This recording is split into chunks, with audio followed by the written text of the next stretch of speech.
10-ാം തീയതി ഇറങ്ങിയ ആലപ്പുഴ ജിംഖാന എന്ന സിനിമയ്ക്ക് ടിക്കറ്റ് കിട്ടുന്നത് 15-ാം തീയതിയാണ്. രാവിലത്തെ ഷോ കണ്ടു. ഒരു രക്ഷയില്ലാത്ത പടം. പല ആളുകളും എമ്പുരാൻ സിനിമ ഇറങ്ങിയപ്പോൾ സിനിമയെ കുറ്റം പറഞ്ഞിട്ട് ഒരു ഡയലോഗ് അടിച്ചിട്ടുണ്ടായിരുന്നു.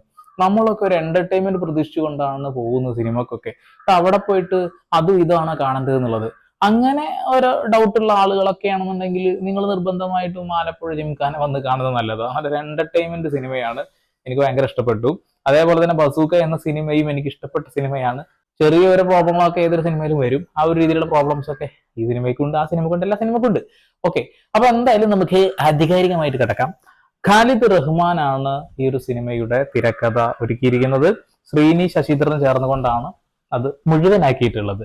ഈ ഖാലിദ് റഹ്മാൻ എന്ന് പറയുന്ന വ്യക്തി ആകെ 5 പടം ചെയ്തിട്ടുള്ളത്. ഈ 5 പടങ്ങളിൽ അനുരാഗ കരിക്കിൻ വെള്ളം തുടക്കം അത്യാവശ്യം നല്ല അടിപൊളിയായി ഓടിയ പടമാണ്. അത് കഴിഞ്ഞ് നമ്മളോട് ത്രസിപ്പിച്ച് ത്രില്ലടിപ്പിച്ച ഒരു സാധനമാണ്